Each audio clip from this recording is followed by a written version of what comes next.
even so, I thought my eyebrows looked very thin and round because that was the fashion in the 80s.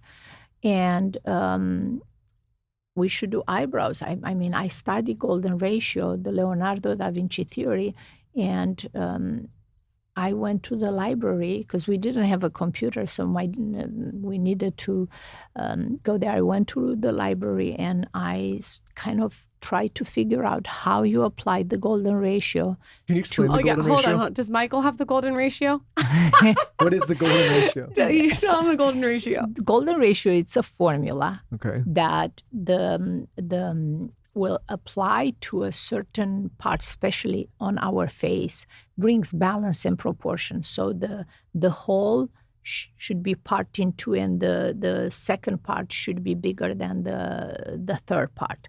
So what I'm saying here is this. So A to B. On paper? Here, No, try. You can erase it. So it's A to B. Yeah, this is easier.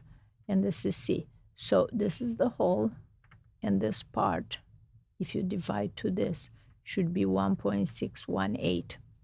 So it's a mathematical formula that if you look at Leonardo da Vinci theory, he has the entire body, the face, except the eyebrows. He never did, he never talked about the eyebrows. And going to the library, I was able to kind of try to fix my own eyebrows using the golden ratio. But I have a couple questions about this. When you just showed me the measurement, you drew it out. Is there a certain beauty standard that your eyes should be a certain separation? Of course. Can you explain that part? If we go into that, we'll spend the entire podcast only on that. Maybe we should have that. Because do you look at someone and can you see like? So to summarize this, applying to the eyebrows and to the face is above middle of inside of the nostril. Your eyebrow should start there. Outside corner of the nose, corner of the eyes. This line that ends in the eyebrow should be the end of your eyebrows, and tip of your nose, middle of the iris. This should be the highest part of your eyebrows. Now there will be standard deviation. If your nose bridge is wider, and your eye, obviously from the hairline, we have 5 eyes here, the size of 5 eyes. So if you have very big eyes, obviously the space between the eyes is bigger, the nose bridge is bigger. So you bring the eyebrow a little bit closer. If you have thinner nose bridge, the eyes are a little bit more close up, then you go a little bit wider. So that's standard deviation.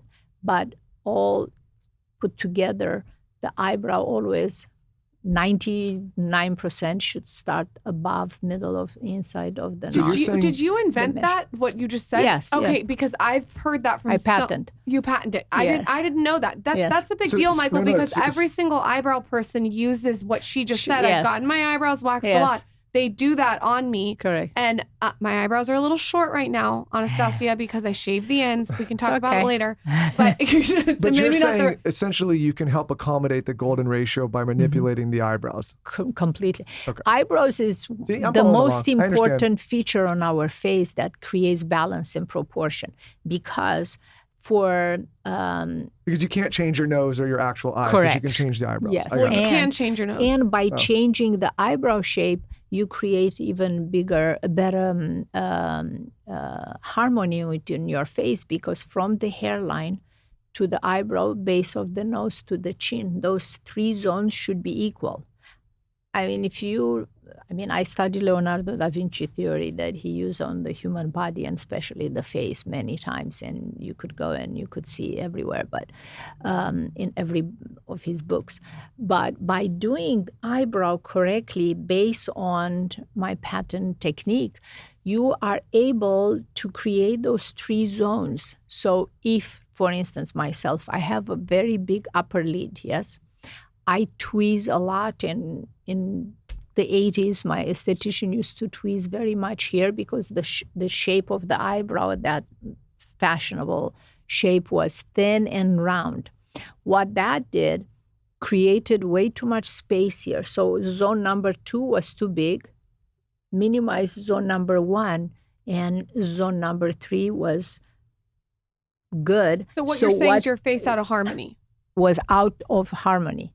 So by filling in lower to create that perfect balance and the 3 zones equal, following my technique where the eyebrow should end, should begin, you are able to create a harmony. Like if my zone number 2 is too big, make my face too long. How's Michael's zone number 2? So the golden ratio. Come on. Is it really perfect? So the golden ratio is what Da Vinci classifies as what you want to have the most attractive face possible from a ratio standpoint. Correct. So because a plastic surgeon should use the golden ratio when they're performing plastic surgery. I'm sure there are a lot of doctors that do that. Because if you use the golden ratio on the face, it creates a harmony, and the human eye is encoded to recognize that. You will see people that, I don't know, they don't have the perfect nose or the perfect eyes or but because they are in harmony, you perceive as beautiful. Yeah, there's a really popular podcaster named Andrew Huberman, who's a friend of the show, and he was saying that the human eyes are, we're programmed to recognize this kind of face. And so sometimes even again, no judgment, but people that tattoo their face or they put something here or here, it throws off how we're able to perceive that face from an I don't want to say we view it as ugly, but it just throws off what we're programmed to look for in a face. Correct. And so it's hard to recognize it. Mm-hmm. So if someone's looking to see if they have the golden ratio, is there actual measurements that they can do on themselves? Yes. So the first you do from the hairline to the eyebrow, base of the nose and chin, those 3 zones should be equal. And then you do the measurement for the eyebrows, above middle of inside of the nostril. That should be the beginning of your eyebrow. Outside corner of the nose, corner of the eyes should be the end. Tip of your nose, middle of the iris, this should be the highest part. Now on this diagonal, to make sure it's not too high or too low, you have the iris here, and you need on the diagonal, you need another iris, an imaginary iris, to understand where the eyebrow should be placed.